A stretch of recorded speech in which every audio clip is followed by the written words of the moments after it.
Dune Part 3 is just over a year away, and I've done much videos talking about different characters and aspects of the film and how director Denis Villeneuve might go about adapting the pages of the Dune Messiah book. I thought it would now be interesting to talk about the potential ending of the next film and what scenes Denis could include and how he might adapt them. So in this video, I'm going to be discussing the ending of Dune Part 3 and how Denis Villeneuve might adapt it. There will be spoilers from the Dune Messiah book and also Children of Dune, so I would recommend not watching this video if you are someone who hasn't fully read those novels yet. Before I get into it though, if you want to keep up to date on any of my content surrounding Dune Part 3 and beyond, then don't forget to support this upload by giving it a like rating and subscribing to the channel. But without further ado, let's dive into the potential ending of Dune Part 3. So if you've read Dune Messiah, you'll know that the final scenes of that book bring Paul Atreides' tragic arc to a climax, showing how the burden of prescience, power, and religious myth have finally crushed him. After enduring countless plots against his reign, including conspiracies involving the Bene Gesserit, the Tleilaxu, and even his own inner circle, Paul is confronted with the consequences of choices that were never really his to make. The most devastating blow is Chani's death in childbirth, a moment Paul foresaw but was powerless to prevent without creating even darker futures. Her death underscores the cruel paradox of prescience as Paul can glimpse countless paths, yet the act of choosing locks him into inevitability. At the same time, the Tleilaxu Gola of Duncan, Idaho, called Hate, reborn with implanted loyalties designed to betray Paul, regains his true memories, breaking free of his programming. His transformation reveals both the dangerous manipulations of Paul's enemies and the possibility of redemption through human will. Then the political and spiritual weight of Paul's rule also comes to a head. The empire he commands, born from the religious fervour of the Fremen Jihad, has already claimed billions of lives across the galaxy in his name. Paul cannot deny the blood that stains his vision, nor the way his image as Muad'Dib has slipped from his control to become a myth wielded by others. Even blind after the Stoneburner explosion, Paul continues to move with the certainty of prescience, proving both the gift and curse of his power. His blindness becomes symbolic as he no longer sees the universe as other men do, but instead through the lens of fate and prophecy. And yet he also realises that by clinging to prescience, he has forfeited true freedom. His children survive Chani's passing, but they are destined to inherit the crushing legacy of the Atreides name and the religious empire surrounding it. In the final act of the book, Paul walks into the desert alone, following the ancient Fremen custom of abandoning oneself when no longer able to contribute to the tribe. His departure is not only a physical relinquishment of power, but also a symbolic rejection of the prophetic trap that has defined his life. By surrendering to the desert, Paul escapes the role of Emperor and Messiah, but he does so at an immense personal cost. He leaves behind his children, his empire, and the people who still cling on to his myth.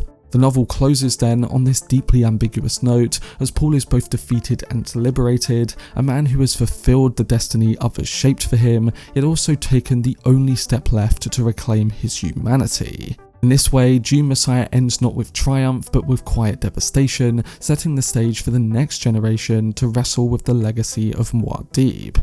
This is not the only final point that the book ends on though, as the last chapter closes with a quiet but pivotal exchange between the characters of Elia Atreides and Duncan Idaho's Gola, Hate. Elia, now left with the immense burden of power and her own dangerous inheritance as a pre-born child, sits with Hate in the aftermath of the events surrounding Paul. Their conversation is intimate, layered with both political weight and personal longing. Like for a lot of the book, Elia wrestles with her identity, the lure of ancestral voices within her, and the loneliness of being both young and prematurely old. With Duncan, she finds a strange sense of kinship, as he too is caught between what he was and what he has become. In their dialogue, an undertone of tenderness develops, suggesting the beginnings of a bond that may be both a comfort and a potential danger. So the book closes with a dramatic moment, but also with a sense of melancholic continuity. Paul is gone into legend, and those who remain must grapple with the consequences of his reign. Aaliyah and Hate's moment at the very end signals the transition into a new phase of the Atreides story, one steeped in both intimacy and foreboding. This brings me on to the thematical importance of this ending and why, for the most part, I think Denis will have to adapt it quite faithfully. Frank Herbert layers the final scenes of Dune Messiah with rich symbolism that deepens the tragedy of Paul's fate while commenting on power, religion, and human limitation. Paul's blindness is perhaps the most potent symbol, as of course on the surface it's a result of the stone burner explosion, but spiritually it represents the cost of prescience. Paul does not need eyes because he sees through prophecy, moving with supernatural certainty in a world that others cannot perceive. Yet this sight is not freedom, as it becomes his prison. He is condemned to walk a predetermined path, aware of outcomes, but stripped of the spontaneity that makes life truly human. In this sense, his blindness embodies both omniscience and impotence, as Paul knows too much, but he cannot change what must be. Herbert suggests that ultimate foresight is itself a form of blindness because it removes choice. Paul's desert walk at the end is equally symbolic, rooted in Fremen tradition, but transformed by his role as Emperor and Messiah. For ordinary Fremen, walking into the desert blind was an act of resignation, a way to preserve the strength of the tribe. When Paul takes this step, he is both fulfilling and transcending that ritual. He accepts his humanity and his weakness, but he also rejects the divine image projected onto him. In abandoning his throne and myth, Paul symbolically attempts to dissolve Muad'Dib, the god-emperor figure, leaving behind only the man who can no longer bear the weight of destiny. Together, the blindness and desert walk create a layered commentary on the dangers of hero worship and the entanglement of religion and power. Paul is destroyed not just by his enemies, but by the very myth that elevated him. Herbert uses these symbols to show that even the most gifted leader cannot escape the machinery of prophecy and politics once it has taken hold. Paul's departure is both a rejection of and surrender to that reality. He has stepped away from the throne, but in doing so, he cements his place as a martyr-like figure whose absence will fuel the very religion he hoped to end. In this way, the conclusion of Dune Messiah is as much a critique of humanity's need for saviors as it is the personal tragedy of Paul Atreides.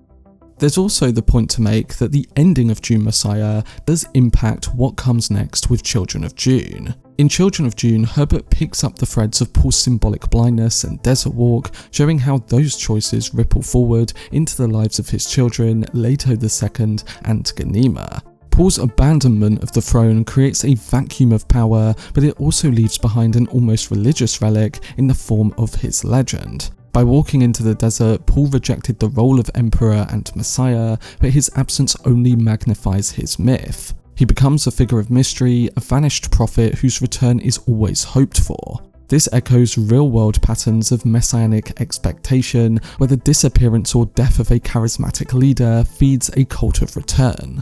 Paul thus sets the stage for his children to be judged against not only his deeds, but also the impossible mythologized version of Muad'Dib. Leto and Ghanima inherit not just Paul's genetic gifts, but also his symbolic burden. Paul's blindness represents the trap of prescience, and in Children of Dune, Leto takes this theme further by confronting the question of whether humanity should be ruled by prophecy or freed from it. Paul could not escape the prison of foresight, but his son chooses to embrace it in a radically different way. He eventually transforms himself into a sandworm human hybrid that becomes the God Emperor, and in doing so, Leto then takes the blindness symbolism and completely flips it. Where Paul was crushed by seeing too much of the future, Leto accepts the weight of prescience and consciously chooses a path that will constrain humanity for thousands of years. Paul's desert walk thus symbolically hands off the question of fate and freedom to his children, who must reinterpret what sacrifice and leadership mean.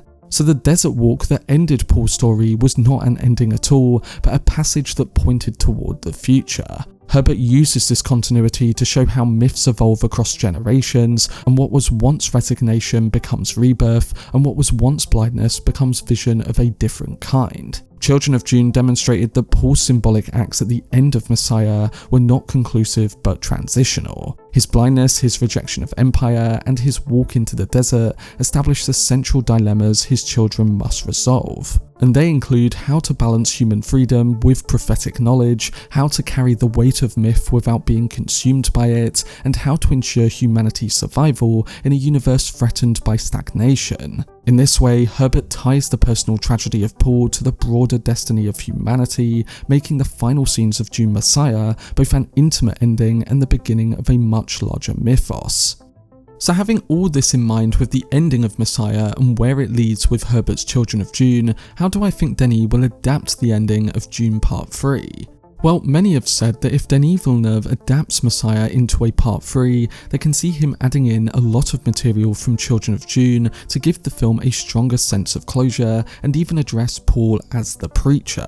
Now, I do think he's going to include a bit of Children of Dune, especially since they've cast actors in the role of Paul and Chani's children. But I don't think the events of Children, including the preacher role, will be the complete focus. Messiah by itself ends on a note of haunting ambiguity, showing Paul blind and broken and walking into the desert. So my guess would be that Villeneuve might show a glimpse of the consequences from his departure and use Children to support that. After the emotional devastation of Chani's death and Paul's abdication, Villeneuve might cut forward to a scene with Aaliyah and the twins, hinting at the dangers of their inheritance. This allows the narrative to echo Children of Dune, foreshadowing Aaliyah's corruption and the immense burden awaiting Leto II and Ghanima. Such an ending would give the trilogy not just a personal tragedy but a dynastic scope, emphasising that Paul's sacrifice does not end the cycle of myth and power, but rather transfers it to the next generation. You could then still end on that conversation between Aaliyah and Hate at the end of Messiah to really bookend that story. It would be focused on capturing the ending of that book but blending in a bit of Children to set up the possibility of a future saga without requiring Villeneuve to commit to adapting the next book in full. He's already said that he's not doing that and that this film will mark the end of his trilogy and his time with Dune. So I think an ending like this would also fit his style of balancing intimate human loss with a sense of mythic scale. Paul as a man leaves, even while Muad'Dib is immortalised as legend, and the seeds of the God Emperor's rise are planted. In this way, Villeneuve could deliver both the mournful personal tragedy of Dune Messiah and the mythic continuity of Children of Dune, ending the trilogy on a note that is both devastatingly final and eerily forward-looking.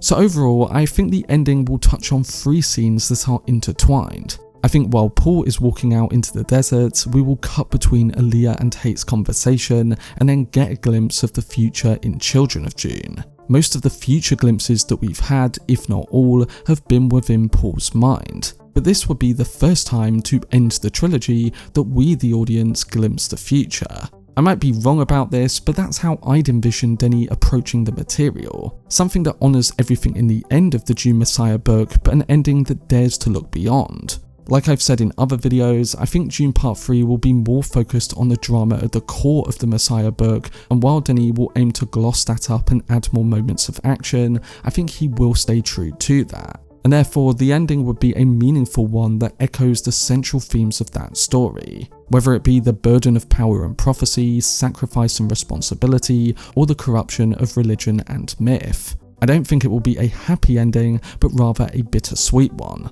There's the tragedy of Paul Atreides, but the desire for a better future. But that was my video discussing the potential ending of Dune Part 3. As a whole, the ending of the Dune Messiah book is about the price of messianic leadership. How vision, power and faith can turn into burdens that strip a person of choice, love and life itself. It flips the triumphant arc of Dune into something quieter, darker and deeply tragic. Seeing how Villeneuve will tackle that and the scenes from the pages will be very intriguing, and I think coupled with his extreme approach to detail and visual filmmaking, he can make something that lasts the test of time. Ending a film strongly is a big part of that, and I think the unique ending of Messiah adapted for a trilogy can make it stand out. But how do you think director Denis Villeneuve will go about adapting the ending of Dune Messiah for a Dune Part 3? Do you think he will include elements of Children of Dune, and if so, what will he include? Let me know down below in the comment section. For much more videos and news on Denis Villeneuve's Dune universe, then subscribe to the channel and turn on your notifications. Also, if you enjoyed this video, remember to leave a like, rating, and follow me on social media via the links in the description. But anyway, I hope you guys enjoyed it. I've been Cortex, and as always, make some noise.